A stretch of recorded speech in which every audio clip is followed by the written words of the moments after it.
الزميل حيدر المحرابي تجول في واحدة من المكتبات الأردنية التي تحمل اسم رمز أدبي عراقي، ذلك هو الجاحظ. وسط زحمة الناس وانشغالاتهم المختلفة، تشخص هنالك أعمدة تعلوها ما تشبه القبة، موسومة باسم مكتبة الجاحظ، وحجمها الصغير هذا كأنه المفتاح، صغير لكنه يفتح أكبر الأبواب، وهي من أبرز أبواب عمان القديمة. والله هذه المكتبة نشأت مع نشأة أو الثورة العربية الكبرى. هذه المكتبة كان أبنائها مع الأشراف، قدموا من الأشراف في سنة 21، وقامت المكتبة بإرادة ملكية سامية من جلالة الملك عبد الله الأول رحمة الله عليه، وبدت المكتبة رسالتها في المنطقة، ويتنقل رحمة والدي لأنه كان جدي مع فيصل. تعرف فترة الملكية الثورة العربية كان فيصل بالبداية ثم الملك عبد الله الأول، فكانوا ينتقلوا على العراق على سوريا، بقت تحت الحكم الهاشمي المنطقة. وتأثر والدي طبعا العراق حضارة، وسوق المتنبي سوق للكتاب مشهور قديم، فكان من أصدقائه والمكاتب اللي أسست في بغداد القديمة مكتبة قاسم الرجب اللي هي المثنى في بغداد، من المكاتب اللي أحرقت، عسى الله يبوي يعيد أبنائه ويردوا يحيوا تراث والدهم. وانتقلت طبعا من إلى القدس مع سقوط القدس بال48، نزحت إلى عمان واستقرت في وسط البلد، تتنقل من موقع إلى آخر في إرادة ملكية تحت عنوان أمانة عمان، مفتاح مدينة عمان.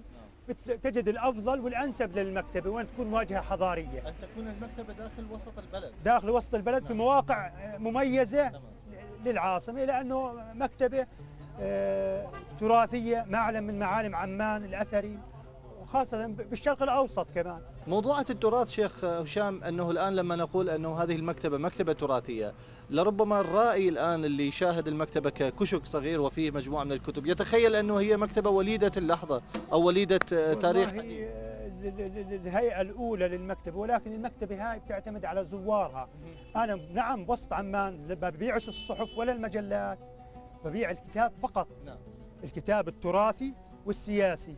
الحمد لله الوطن العربي ملئي بالمفكرين والمثقفين، والعراق بالزود بشوية، ومع هجرة العراقيين إلى الأردن زاد طلب الكتاب، زاد المطبوع العراقي في الأردن، زاد الفكر العراقي والمؤلف العراقي في الأردن. فوالله عسى الله تكون مفاتيح الخير للعراق وللأردن والمنطقة بشكل عام. المثقف العراقي مميز عن باقي المثقفين في الوطن العربي، إنه قراءته متواسعة الأطراف.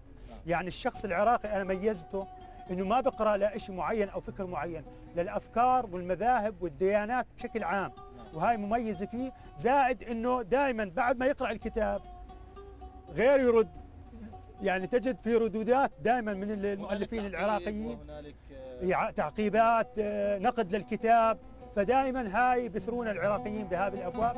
الكتاب ومهنة الوراق التي ورثها الشيخ هشام المعايطة عن والده وأسلافه منحته هذه الكنوز النفيسة المتمثلة بمخطوطات يعود تاريخها لمئات السنين. فبالإضافة إلى أن المهنة جليلة الأثر والواقع على النفس، هي أيضا تقود صاحبها بسياحة معنوية إلى عوالم أخيلة الكتاب والمفكرين، وما تعود به من أنوار معرفية قد تساهم في تهذيب النفس وصفائها، بالإضافة إلى استقصاء البعد التاريخي للمخطوطات النادرة. والله المخطوطات الإسلامية بشكل عام كمهنة كوراقين، مهنة الوراق غير كاتب بائع الكتاب أو البائع اللي نقول العرض العادي، لا، أنا الكتاب بتميز عنا إنه الناس بيجوا بيسألونا عن الطبعة، عن الدار الناشرة، عن النقد أو نقول التحقيق معين، مش أي محقق، مش أي طبعة. يعني في طبعات عراقية مميزة من كتاب مميز تجد منه في طبعات ببيروت، ولكن الطبعة العراقية تحقيقها مميز. الطبعة المصرية تجد أنه تحقيقها أقل في الفترة الحديثة. حاليا التحقيق الجيد التحقيق العراقي، لأنه يجدون اللغة العربية ببيانها. يعني الشعب العراقي متمكنين في اللغة العربية، هاي أشهد لهم فيها. هاي مكتبتنا بتتميز في الطبعات القديمة النادرة، واحد، زائد نوعية الطبعات إن كانت بلاقية أو الطبعات الحيدرية في النجف الأشرف، أو طبعات اللهم صل على محمد وآل محمد، الطبعات نقول الكاثوليكية في بيروت. هاي المطابع القديمة اللي كانت موجودة في المنطقة في قبل 100 عام. ولأن خير جليس في الزمان كتاب، سيبقى ذو الجلد والأوراق المحبرة متصدرا مجالات المعرفة رغم الحداثة، فحتى الأخيرة كان هو السبب في وجودها. صغر حجم هذه المكتبة لم يسلبها قيمتها التاريخية، فهي أقدم مكتبة في عمان، بل تعد متحفا في وسط البلد. لرسالة عمان الأسبوعية، حيدر المحرابي.